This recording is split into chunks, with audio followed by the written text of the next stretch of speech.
세훈이 형이 쏘아올린 작은 공? 큰 공? 중간 공? 졸라 큰 공. 나오려고 준비를 하시는 건지 뭔지 모르겠지만 아무튼 선빵을 때렸습니다. 네, 저는 이제 여러 가지 의미가 있다고 생각해요. 그거를 한 이유가 여러 가지가 있는데 그 토지거래 허가구역을 지정했는데 그 5년이라는 세월이 흘렀잖아요. 해제하려고 그랬으면 22년 하반기에 해제를 했어야죠. 주택 거래 안정, 가격 안정을 위해서 했다면은 2022년 하반기에 했어야 되는 게 맞고 풀었으면 2023년이나 4년 초에 풀었어야죠. 지금 푸는 거는 이제 여러 가지 의미가 있다라고 생각합니다. 여러 가지 의미가 있다. 정치적으로도 이제 잠깐 이제 우리 문수영한테 잠깐 밀리고 있잖아요, 지금. 문수영한테 밀리니까 갑자기 이제 존재감을 좀 발휘를 해야 되니까 본인이 발휘할 수 있는 건 서울시에다 뭘 해주는 거고. 여기 사람 있어요. 그러니까 여기 사람 있어요. 여기도 있어요. 이렇게 사람 있어요. 그런 거고 이제 지금 토지거래 허가구역이 대부분 비싼 곳이고 자기가 신통기로 지정한 구역이잖아. 네. 정비창, 용산 정비창은 국토부에서 한 거고 나머지는 서울시에서 한 거니까 그거를 이제 집토끼들에게 이제 먹이를 주는 거죠. 일단 집토끼들이 지지를 해줘야지 집안 대표로 나갈 수가 있잖아요. 네. 집토끼한테 먹이를 주는 거죠. 예, 그래서 이제 광폭 형보를 하기 시작했다. 어쨌거나 이제 어쨌거나 저쨌거나 집값은 어떻게 될 거냐 이런 건데 저는 토지거래 허가라는 거를 이제 해제를 하려 그러면 이제 이렇게 우리한테 욕을 먹잖아. 항상 큰일을 하려 그러면 욕을 먹잖아요. 욕을 먹으면 욕을 먹지 않기 위해서 어떻게 하냐면 내가 그런 게 아니고 얘가 하라 그랬어 라고 하는 얘가 그렇게 보통 하거든요. 그래서 이제 찌질하게 있는 애들이잖아요. 우리가 집을 공급을 안 해서 오른 게 아니고 이 다주택 적폐 새끼들이 올린 거거든. 우리는 아무 잘못도 없어. 얘들을 공격해. 그치, 콘크리트더라. 옛날엔 콘크리트, 지금은 딸들이죠. 어쨌든 그런 식으로 몰아가면 하면 되는 거잖아. 딸들. 근데 그거를 이제 지자체장이나 회사에서는 고상하게 해야 되잖아요. 그래서 네. 회사에서는 보통 딜로이트에다 컨설팅을 맡기고 지자체나 관공서에서는 용역을 맡긴다고 그러죠. 용역을 맡기는데 이제 그거잖아요. 토지거래 허가를 했는데 가격 안정 효과가 있었냐? 라는 거를 용역을 받죠 해가지고 결과를 갖고 와보세요. 라는 거잖아. 그런데 시장님께서는 토지거래 허가 해제를 원하시는 것 같습니다. 라고 이야기했겠지. 결론 다 얘기해줬네. 추정하건대. 네. 회사에서도 그러잖아요. 내가 이런 프로젝트를 하고 싶은데 회사에서도 반군 세력들이 많잖아요. 반란 세력들이 많잖아. 내란 세력들이 많으니까 내란 세력인지 모르는데 반대 세력들이 많으니까 그 사람들의 공격을 안 받으려면 내가 그런 게 아니고 딜로이트에서 이렇게 했는데 딜로이트보다 똑똑해? 네가 책임질 수 있어? 이러면 아무 말도 못하니까 이제 외부에다가 용역을 맡기는 거잖아요. 그런 것처럼 맡길 때 어떻게 해요? 저는 이런 의도로 맡기는데 모르겠어요. 딜로이트에서 결과가 어떻게 나올지는.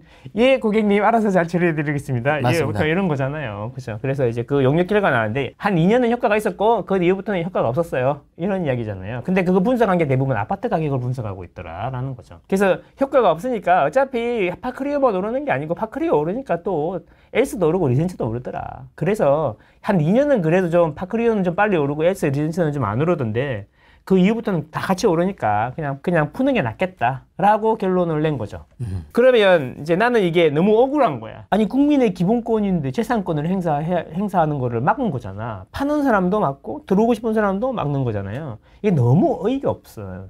왜? 아니 자유시장 경제에서 이게 뭔가 거래를 하는데 국가의 허가를 받아야 된다는 것 자체가 이게 되게 위배되는 거죠. 그래서 헌법에서 보장한 자유를 침해할 때는 법률로 해야 되고 그 개인의 침해되는 자유보다 공익이 클 때 할 수 있다라고 되어 있다는 거잖아요. 근데 이제 그러면 결국에는 토지 개발 호재가 있는데 이 개발 호재로 인해서 주변 집값이 투기꾼들이 들어와갖고 집값을 올릴 수 있으니까 그 거래를 못하게 하면 안 되니까 허가를 받아라. 허가를 받은 사람만 거래를 할 수 있다라는 거잖아요. 이게 토지거래 허가잖아요. 근데 토지거래 허가를 왜 했냐면 그리고 헌법에 보면은 제일 마지막에 보면 토지는 약간 공적인 왜 그런지 모르겠는데 토지는 약간 공공의 공개념 약간 그게 들어있단 말이야. 약간 들어있기 때문에 토지에 대해서는 이제 그걸 하는 거지. 그런데 문제는 뭐냐면 집값이 올라서 하는 거잖아, 솔직히 말해서. 잠실마이스라든지 국제업무지구 개발한다는 게 계획은 나왔는데 아무것도 진행이 되는 게 없고 진행이 되는 것도 없는데 그리고 실제로 거래할 수 있는 땅도 별로 없어. 다 나라 땅이 많아갖고. 그런데 이거를 허가를 못하게 하는 게 말이 되냐, 사실. 그렇잖아요. 진행도 안 되는데 기본권만 제한이 되고 있지 않냐, 기본권. 이게 되게 중요한 거잖아요, 기본권이. 그래서 이제 해줘야 되는 게 맞는데 보니까 주택이 계속 오르는 게 주택 거래 허가를 하고 싶은데 사실상의 주택거래 허가죠. 주택은 사고 파는 거를 하면은 주거이전의 자유라든지 이런 걸 침해하기 때문에 하면 안 돼요. 그래서 노무현 때도 그랬고, 저번에 문재인이시죠? 앙이 아니지. 문재인 때도 그랬고, 안 웃겼어? 문제야, 안 웃겼어? 어쨌든 문제야. 어쨌든 문제야, 하여튼 간에. 문제야. 어쨌든. 오늘 편집할 게 많은데? 그러니까. 그때도 이제 도입을 검토했는데 위헌 논란 때문에 그걸 안 했던 거란 말이에요. 주택거래 허가는 위헌성이 지나기 때문에 안 했던 거란 말이에요. 그런데 야 주택 밑에 땅 있네? 그러면 주택을 거래하면 땅도 거래되는 거니까 토지거래 허가로 묶어가지고 주택거래 허가하는 것도 사실상 토지거래 허가로 변칙적으로 주택거래 허가를 하고 있는 거죠. 그렇죠? 자, 그럼 여기서 문제가 되는 거죠. 여기서. 자, 그러면 이거를 기본권을 법률로 제한했는데 공익이 컸냐? 안 컸냐? 그러니까. 내 말이 팝콘만 올랐냐고. 잠실에서 다 올랐고, 리센트 다 올랐잖아. 삼성동은 안 올랐어? 더 많이 올랐잖아. 그러니까 이게 아무 효과가 없는데 기본권을 제한하는 게 말이 되냐. 그리고 또 나는 이게 중요한 게 토지거래 허가는 못하는 게 아니고 금지가 아니고 허가잖아요. 허가 기준이 뭐냐 이것이. 그게 구마다 다 다르다는 거예요. 거의 실거주.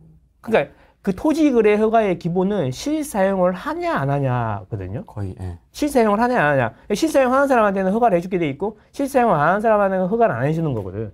그러면 내가 예를 들어서 잠실주공 5단지를 살라 그런다. 잠실주공 5단지를 살라 그러는데 잠실주공 5단지에 살라 그러는데 전화를 해서 다주택자인데요. 잠실주공 5단지 거래되냐 물어보면 안 된다 그래요. 그래서 왜 안 되냐? 다주택자는 안 된다. 그래서 내가 그 다주택자는 왜 안 되냐? 그랬더니 그 다주택자는 위장 전입한 다음에 사용 안 할 수 있어서 그렇다라고 이런 충격적인 이야기를 들었다 내가 공무원한테. 그래서 내가 너무 화가 나가지고 물어봤지.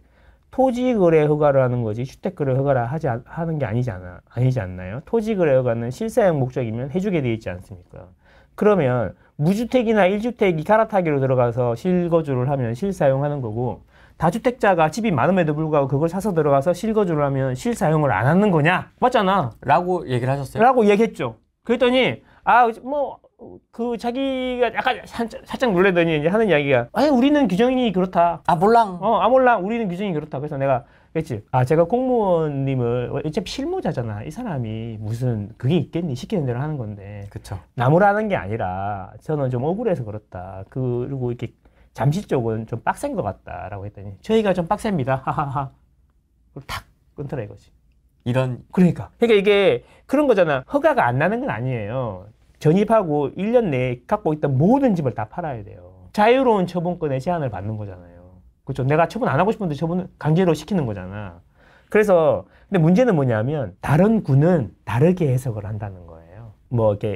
예를 들면 여의도에도 토지거래 허가를 토지거래 허가를 받아야 되잖아요.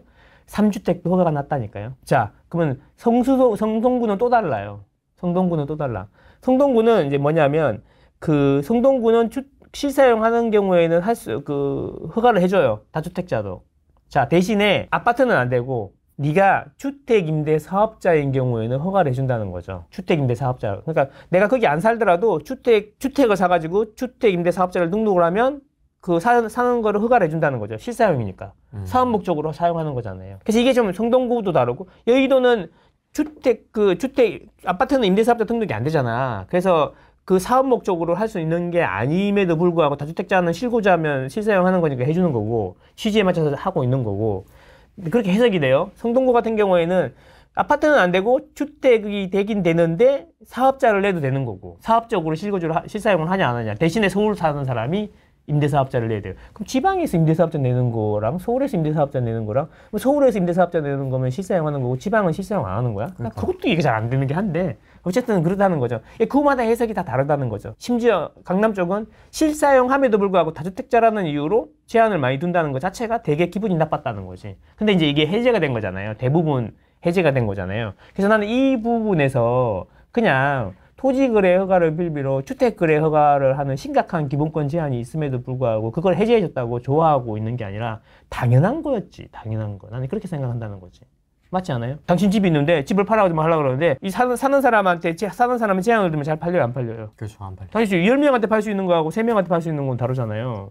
그렇죠? 기분 좋겠어요? 당연한 권리인데? 그런다고 내가 이거 그렇게 했다고 해서 집값이 안정된 것도 아니고 그러니까 기본권만 제한했지 전혀 집값 안정 효과가 없으니까 당연히 진작에 없어졌어야 되는 거지. 당연한 걸 우리 권리를 다시 회복한 거지 권리가 좋아진 게 아니야. 좋아질 게 없어.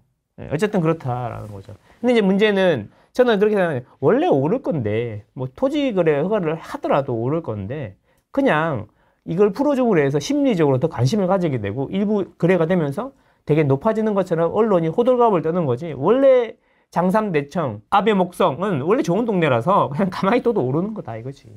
오를 때였다. 그럼 속도가 조금 빨라졌을 뿐이지. 그냥 자기 가격을 찾아가고 있는 거다. 그리고 또 갑자기 또 한꺼번에 확 튀면 또 조금 주춤할 것이고. 그렇지. 그렇게 왔다 갔다 하겠죠. 그러니까 언론들이 막 호들갑 떠는 거죠. 잠실 S는 5687세대잖아요. 5687세대잖아요. 그게 계속 말씀드리지만 30평 중에도 한강뷰 잘 나오는 게 있고 아니면 돌아앉아가지고 해도 잘 안 들어오는 데도 있고 동향도 있고 서향도 있고 그렇단 말이야. 그 해 안 나오는데 저천 거래된 거랑 한강뷰 나오는 거랑 똑같은 평형이지만 가격 차이가 많이 날 수 있잖아. 그래서 이렇게 호가가 많이 올랐다 이런 식으로 이야기하고 싶으면 호가는 옛날부터 많이 올라 있었어요. 그냥 제일 거래 잘 된 거 하나 나오면 그거 가지고 또 막 호들갑 떨고 이렇게 하고 클릭만 땡기면 되니까 뭐 이렇게 그리고 하루 지나면 다 잊어버리잖아. 어차피 누구 무슨 신문인지도 모르잖아. 그런 목적으로 자꾸 쓰는 건데 어차피 갈 길을 가는 건데 조금 이제 문제는 뭐냐? 이걸로 인해서 속도가 좀 빨라지겠다. 그치. 그러니까 30억이 32억이 리센츠가 31억에 거래됐다는 소문이 있어. 동네 카페 커뮤니티에서 이야기가 돌아. 원베일리 68억은 아니고 65억 거래됐다는 소문도 돌고 있어요, 지금. 그 커뮤니티에서는. 근데 그런 이야기, 그러니까 그런 거 보면은 그게 이제 좀 천천히 갈 건데 좀 빨리 갔으니까 문제는 이제 크기가 더 이렇게 상단이 더 높아져 버리면 이제는 더 이상 크기가 이제 남야기처럼 되는 거지. 그러니까 A급하고 B급 차이가 너무 지금도 많이 벌어져요. 더 벌어지니까 이제는 그러면 수요가 없으니까 매물이 쌓이고 가격이 폭락하는 게 아니라 누구의 주장처럼 폭락하는 게 아니라 이제 B급지가 A급지에 따라가는 시기가 될 거다. 이런 이야기인 거죠. 그럼 오히려 지금 신문 기사가 나오고 있는 A급지보다는 B급지를 좀 더 관심 있게 보는 게 아니 A급지가 되면 A급지 들어가시면 되죠. 그래서 장기 거주하시면 되고 단기적인 수익률은 B급지나 C급지가 더 좋을 수 있다는 거죠. 너무 많이 튀어서. 그러니까. A가. 그게 이제 뭐냐면 원베일리에만 사람이 사는 게 아니잖아요. 원베일리 그죠. 0.0 몇 프로잖아요. 원베일리는 0.0 우리나라 전체 아파트 시장이 0.0 몇 프로밖에 안 되는 거고 그리고 대부분의 사람들은 아파트 보급률이라는 게 전국적으로 보면 50% 정도 남지 50% 될까 안 될까 이런단 말이에요. 대도시 기준으로 보면 50%가 조금 넘어요. 그러니까 두 채 중에 한 채는 아파트고 두 채 중에 한 채는 주택이라는 거죠. 그러면 아파트에 산다는 것 자체가 이제 자산 면에서 평균적으로 보면 상위 50% 안에 든다는 이야기 있잖아. 그러니까 이제 거기서 또 상위 50% 하면은 중간 가격, 서울 중간 가격은 한 10억대 정도의 아파트를 산다는 이야기는 우리나라에서 한 자산, 그러니까 집값 기준으로 보면 20, 30% 안에 든다는 이야기거든요. 근데 지금 이제 그 사람들의 이야기들이 이제 좀 부각이 될 거다. 이런 이야기인 거죠. 그 밑에 단계. 지금은 이제 권상우나 뭐 누구야? 고소영 친구 이런 정도 수준의 이런 정도 수준의 친구들 동생들 집 이야기하고 있는 거야 우리가 지금. 뭐 브라이튼 N40? 그렇지. 그런 거 유재석이 갖고 있다 어쩐다 뭐 그런 거 거래된 거 나오더라고요. 그런 거 사시는 분들의 동생 또는 조카 이런 분들이 사는 아파트 이야기하고 있는 거지. 아파트 이야기하고 있는 거고 좀 있으면 이제는 이제 우리가 상위 10에서 30% 사이에 사는 사람들의 이야기가 이제 2025년에 본격적으로 될 거다 이렇게 생각하는 거예요.